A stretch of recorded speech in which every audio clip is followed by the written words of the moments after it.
Avant sa mort, Ip Man a finalement admis pourquoi il avait cessé d'enseigner à Bruce Lee. Une vérité bien plus complexe que ce que Hollywood a jamais montré. Pendant des années, le monde a célébré le lien légendaire entre ces icônes des arts martiaux, avec des films montrant un jeune Bruce Lee s'entraînant dans un temple secret sous la tutelle d'un maître éclairé. Pourtant, la réalité impliquait de profondes tensions culturelles, de féroces rivalités et les dures conditions de Hong Kong dans les années 50 qui finirent par créer un fossé entre eux. Dans cette vidéo, nous démystifions les légendes pour révéler comment d'anciens préjugés, des camarades jaloux et la pression de préserver le Wing Chun ont poussé Ip Man à prendre cette décision difficile. Rejoignez-nous pour découvrir l'histoire méconnue derrière ce moment décisif. Et posez-vous la question. Que se serait-il passé si Bruce avait achevé sa formation traditionnelle? Comment Bruce Lee a-t-il intégré les cours d'Ip Man? Bruce Lee a rencontré Ip Man pour la première fois au début des années 1950, alors qu'il avait environ 15 ans. À l'époque, Bruce n'était pas encore le pratiquant discipliné des arts martiaux que le monde connaîtrait plus tard. Il était simplement un adolescent plongé dans la vie tumultueuse des rues de Hong Kong où les bagarres de gangs et la violence urbaine faisaient en partie de son quotidien. Dirigeant un gang surnommé les 8 Tigres de Junction Street, Bruce s'était forgé une réputation de combattant de rue compétent, bien que ses techniques fussent encore brutes et non raffinées. Ce milieu rude l'a poussé à chercher un moyen d'améliorer ses aptitudes au combat, et cette quête l'a mené vers le kung-fu. Sa première approche du kung-fu ne se fit pas par un entraînement formel, mais plutôt en observant les autres se battre et en expérimentant des techniques par lui-même. L'un de ses amis les plus proches, William Chung, apprenait déjà le Wing Chun auprès du célèbre grand maître Ip Man. Reconnaissant l'esprit combatif et le talent naturel de Bruce, Chung proposa de le présenter à son professeur. Cette rencontre allait changer la vie de Bruce Lee. Il y eut toutefois une complication initiale. La mère de Bruce ayant des origines européennes, certains voyaient en lui un étranger. Dans le monde traditionnel des arts martiaux chinois de l'époque, il existait une règle de longue date interdisant d'enseigner aux élèves non chinois. Plusieurs des élèves seniors d'Ip Man s'opposèrent à l'admission de Bruce dans l'école. William Chung, convaincu du potentiel de Bruce, se porta garant pour lui. Grâce à cette intervention, Bruce fut finalement accepté dans l'école de Wing Chun d'Ip Man. Cependant, l'entraînement de Bruce ne débuta pas comme il l'avait imaginé. Plutôt que d'apprendre immédiatement des mouvements complexes ou des techniques de combat, il fut chargé de pratiquer une seule posture pendant plusieurs jours. Cela fut particulièrement frustrant pour Bruce, qui espérait acquérir rapidement des techniques applicables aux bagarres de rue. Il se plaignit auprès de son père de cet exercice apparemment inutile, mais rien ne changea. Malgré sa frustration, il continue à se présenter en cours et à répéter inlassablement cette posture. L'approche d'Ip Man était délibérée. Sa philosophie mettait l'accent sur l'importance de bâtir une base solide avant de passer à des techniques plus élaborées. En obligeant Bruce à se concentrer uniquement sur la perfection de cette posture, Ip Man lui inculquait la précision, l'équilibre et la structure qui deviendraient essentiels à sa future maîtrise des arts martiaux.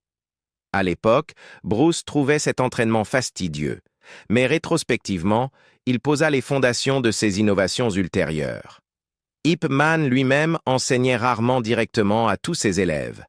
Il réservait une instruction personnelle à ceux qu'il jugeait particulièrement prometteurs ou dévoués.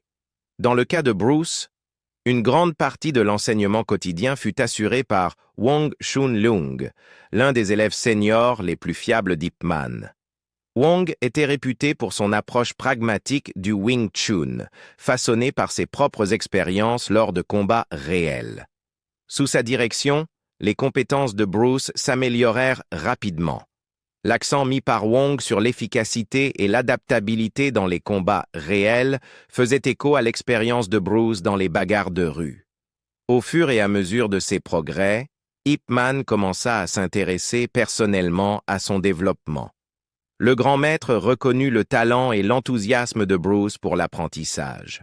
Au-delà des techniques physiques, Ip Man lui fit découvrir la philosophie profonde du kung-fu, l'importance de la fluidité, de l'adaptabilité et de la compréhension de son adversaire. Cette base philosophique influencera plus tard de nombreuses idées célèbres de Bruce, y compris sa fameuse maxime « Sois comme l'eau ». La période pendant laquelle Bruce s'entraîna sous la direction d'Ip Man et de Wong Chun Leung se déroula parallèlement à ses études au St. Francis Xavier's College, où il fut encadré par Brother Edward Muss, qui entraînait également l'équipe de boxe de l'école. Cette période fut cruciale pour forger sa vision globale du combat. Tandis que le Wing Chun lui offrait un système d'arts martiaux structuré, ses expériences en boxe lui permirent de découvrir les techniques de coups de poing et les mouvements à l'occidental. Ce mélange d'influences sema les graines du développement ultérieur par Bruce de sa propre philosophie martiale, le Jeet Kune Do. Les années passées sous la tutelle d'Ip Man furent transformatrices. Bruce arriva à l'école en tant que combattant de rue brut et autodidacte, dont les techniques reposaient sur l'instinct et l'agressivité. Grâce à l'entraînement patient et structuré dispensé par Ip Man, cette agressivité fut raffinée en contrôle, précision et efficacité. Cette transformation fut autant physique que mentale. Bruce commença à percevoir le combat non seulement comme un conflit physique, mais comme une interaction dynamique nécessitant à la fois technique et adaptabilité. Pourquoi Ip Man a-t-il cessé d'enseigner à Bruce Lee? L'environnement de l'école d'Ip Man était non seulement exigeant en raison des méthodes d'entraînement, mais aussi à cause des conflits internes entre les élèves. La capacité naturelle de Bruce lui permettait de surpasser rapidement nombre de ses pairs, intensifiant ainsi leurs ressentiments. La jalousie était profonde et ses origines mixtes attisaient encore davantage le mécontentement. De nombreux traditionalistes au sein de l'école estimaient que les arts martiaux chinois devaient être réservés exclusivement aux personnes de pure ascendance chinoise. Ce préjugé offrait une justification commode à ses détracteurs, et malgré l'acceptation personnelle par Ip Man du talent de Bruce, l'opposition croissante au sein de l'école ne pouvait être ignorée.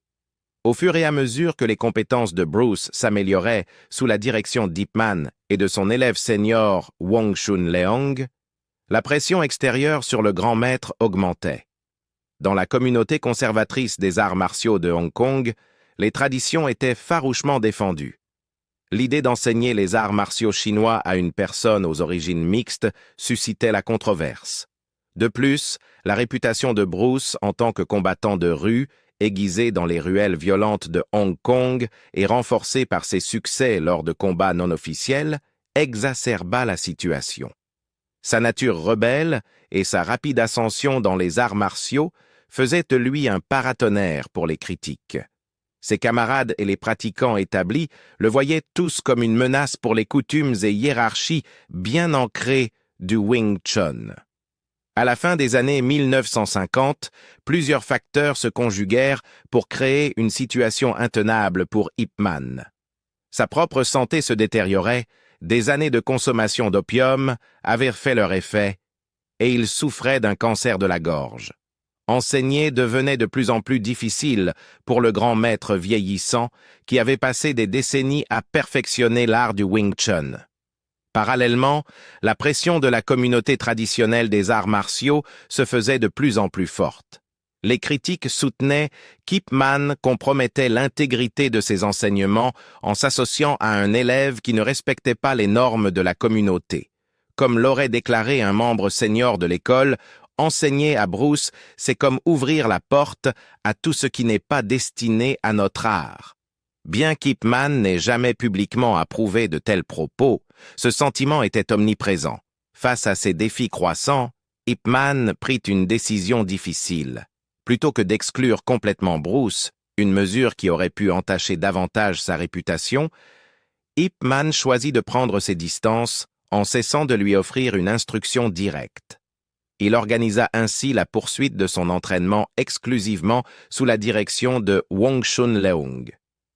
Cette décision fit de Bruce un paria au sein de l'école principale, le cantonnant à un environnement d'entraînement séparé. Ce compromis permit à Ip Man de protéger à la fois son héritage personnel et la sacralité de sa tradition martiale. Ce faisant, il s'assura que les controverses entourant la présence de Bruce ne compromettent pas la réputation globale de sa lignée de Wing Chun. Pendant des décennies, les véritables raisons qui avaient poussé Ip Man à cesser d'enseigner à Bruce restèrent l'objet de spéculations. Beaucoup supposaient que l'arrogance et le comportement rebelle de Bruce en étaient les principales causes. Cependant, l'histoire complète était bien plus complexe et, à bien des égards, tragique. Peu de temps avant sa mort, en 1972, Ip Man révéla la vérité. La pression croissante de la communauté traditionnelle des arts martiaux, conjuguée à ma santé déclinante, ne m'a laissé d'autre choix que de me retirer de l'entraînement direct de Bruce. Ces mots clarifièrent que ce n'était pas uniquement le comportement de Bruce qui avait motivé cette décision, mais bien une combinaison de pressions extérieures et de limites personnelles. Des préjugés profondément ancrés contre les origines mixtes de Bruce jouèrent également un rôle, puisque de nombreux étudiants conservateurs estimaient que les arts martiaux chinois ne devaient pas être partagés avec des personnes d'origine non chinoise. Après cette période, la vie de Bruce prit un autre tournant dramatique. En 1959, suite à une série d'incidents violents, dont une altercation particulièrement grave impliquant le fils d'un puissant membre de la triade, ses parents décidèrent que sa sécurité à Hong Kong ne pouvait plus être garantie. Ils l'envoyèrent aux États-Unis, où il recommencerait à zéro à Seattle. Arrivé avec peu de moyens, seulement $100 et quelques contacts, Bruce fut contraint de se réinventer. Aux États-Unis, il commença par occuper de petits emplois et poursuivit des études de philosophie à l'Université de Washington. Parallèlement, il se forgea une réputation de combattant redoutable, participant à des matchs de boxe et à des compétitions clandestines d'arts martiaux. La rupture avec l'entraînement formel d'Ip Man ne mit pas fin à l'engagement de Bruce envers les arts martiaux, elle ne fit que rediriger sa trajectoire. À Seattle, Bruce finit par ouvrir sa propre école, le John Fan Kung Fu Institute. Cette institution rompit avec la tradition à bien des égards. Contrairement aux écoles d'arts martiaux exclusives et homogènes sur le plan racial de Hong Kong, l'école de Bruce accueillait des étudiants de toutes origines. Son approche inclusive était perçue comme un défi direct à l'ordre établi et alimentait encore davantage la controverse autour de ses méthodes. En redéfinissant son art sous le nom de Jeet Kune Do, ou la voie du point interceptant, Bruce cherchait à éliminer ce qu'il considérait comme des traditions superflues pour créer un système fondé uniquement sur l'efficacité et la praticité en combat réel. La prise de distance d'Ip Man vis-à-vis de Bruce n'avait pas pour but de le punir, mais de protéger la réputation de son école d'arts martiaux. La pression incessante des traditionalistes, combinée à la détérioration de sa santé, rendait impossible pour lui de continuer à fournir un enseignement direct sans risquer de diluer son art. Ip Man, le maître de Wing Chun, qui a façonné l'héritage de Bruce Lee. Alors, qui est vraiment Ip Man pour avoir exercé une influence aussi profonde sur Bruce Lee? Né en 1893 à Foshan, dans le Guangdong, Ip Man, à l'origine Ip Kai Man, a grandi dans une famille aisée qui valorisait l'éducation et la culture traditionnelle chinoise. Troisième d'une fratrie de 4 enfants, il fut initié dès son plus jeune âge à la discipline des arts martiaux. Il commença à étudier le Wing Chun sous la direction de Chan Hua Shun, un maître respecté de cet art. Certaines sources affirment qu'Ip Man débuta son entraînement à l'âge de 9 ans, tandis que d'autres suggèrent qu'il commença à 13 ans. Quoi qu'il en soit, sa détermination à maîtriser le Wing Chun était évidente dès le début. Chan Hua Shun, alors âgé de 57 ans, prit Ip comme 16e élève. Cependant, son enseignement fut interrompu après seulement 3 ans en raison d'un léger AVC en 1909, le contraignant à prendre sa retraite.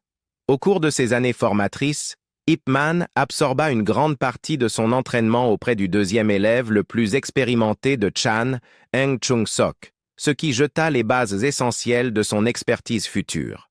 Dans sa vingtaine, Ip Man avait déjà atteint un niveau de compétence lui permettant d'enseigner aux autres, bien qu'il n'ait pas encore créé d'école officielle. Il travailla alors comme officier de police à Foshan pour le gouvernement nationaliste, un poste qui lui assurait à la fois un revenu stable et l'opportunité d'appliquer ses compétences martiales pour maintenir l'ordre public. Sa réputation de pratiquant compétent et discipliné grandissait régulièrement, alors même que sa carrière d'artiste martial ne faisait que commencer à se dessiner. À 16 ans, aidé par son cousin Leung Foot Ting, Ip Man s'installa à Hong Kong. Là, il s'inscrivit au St. Stephen's College, un établissement destiné aux familles aisées et aux expatriés. Cette expérience élargit ses horizons et le confronta à de nouvelles idées, bien au-delà de son Foshan natal. Peu après son arrivée, un camarade de classe nommé Lai l'informa d'un défi d'exhibition organisé par un ami du père de Lai. Le défi venait de Leung Bik, le fils de Leung Jan, qui avait été le professeur de Chan Washun. Ip Man accepta le duel avec enthousiasme. Cependant, la rapidité et l'habileté de Leung Bik le surpassèrent rapidement.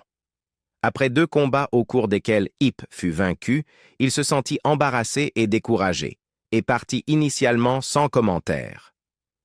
Une semaine plus tard, Lai expliqua que Leung Bik avait en réalité loué la technique d'Ip Man et souligné son lien familial avec Leung Jan. Ce retour d'information motiva Ip Man, qui commença à s'entraîner sous la direction de Leung Bik jusqu'à la mort de ce dernier en 1911.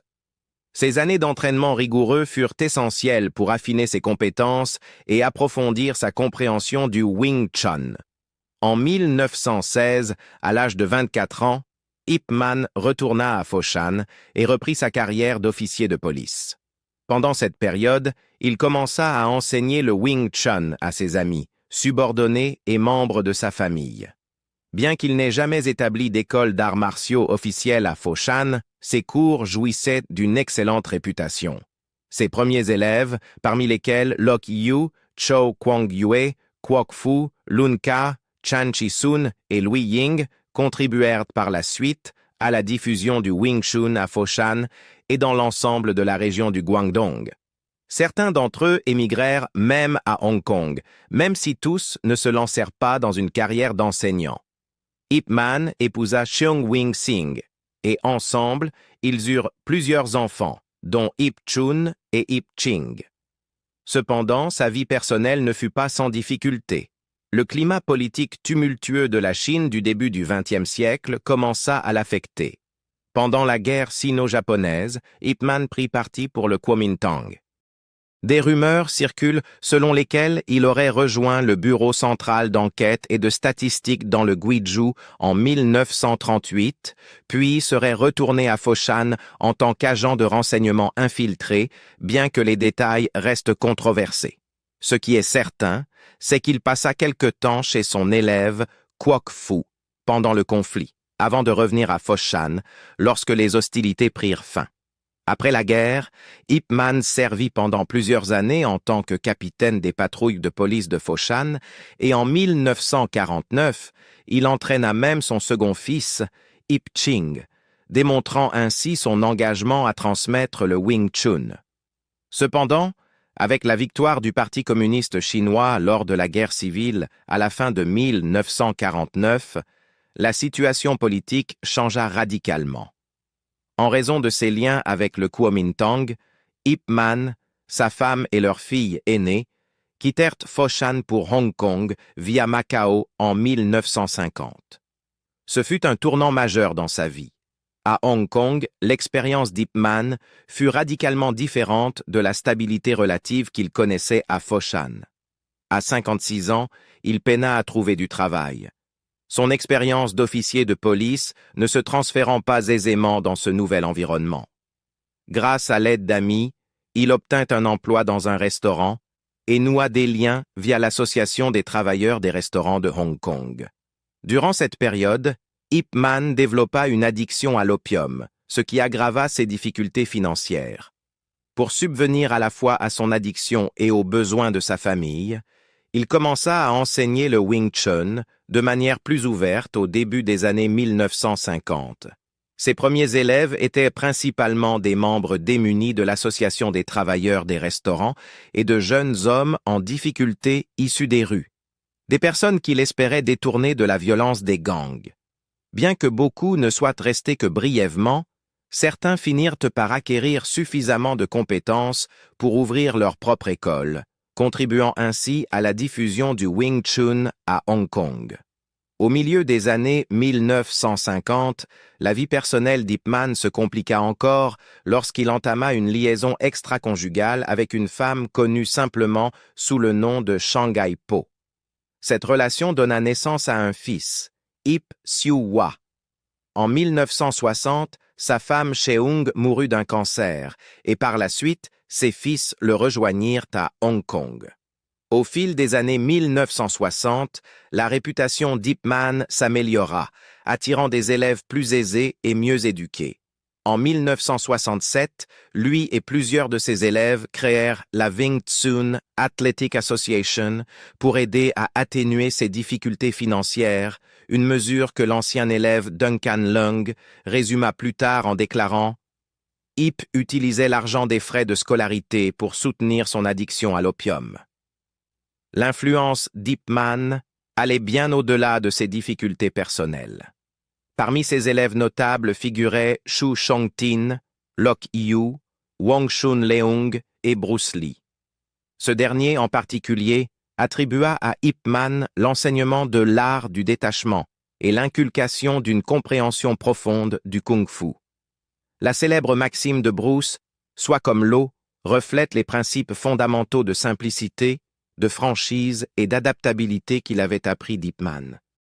Ip Man est décédé le 2 décembre 1972 dans son logement situé au 149 Tung Choi Street à Hong Kong, succombant à un cancer du larynx seulement 7 mois avant Bruce Lee.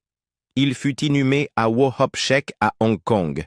Aujourd'hui, le musée Ip Man, situé sur le terrain du temple ancestral de Foshan, conserve de nombreux artefacts de sa vie, et son héritage continue d'inspirer les artistes martiaux du monde entier. Le parcours d'Ip Man, de ses débuts à Foshan, en passant par ses luttes ultérieures et son succès final à Hong Kong, témoigne du pouvoir durable d'un entraînement martial discipliné et de l'influence profonde qu'un enseignant dévoué peut avoir sur les générations futures. Avant sa mort, Ip Man révéla enfin pourquoi il avait cessé d'enseigner à Bruce Lee. Lors d'une rencontre finale émouvante à Hong Kong, un Ip Man affaibli, esquissant un léger sourire, répondit à la question sincère de Bruce. « Me considères-tu toujours comme ton élève ?» Ce moment résuma le lien profond entre le maître et son élève, un lien façonné par la tradition, les épreuves personnelles et la nécessité de préserver l'intégrité du Wing Chun. Bien que sa décision de prendre ses distances ne fût pas un rejet, mais un choix difficile dicté par une pression immense et des problèmes de santé, elle nous amène à nous demander « Et si Bruce avait terminé sa formation traditionnelle? Aurait-il révolutionné les arts martiaux de la même manière ?»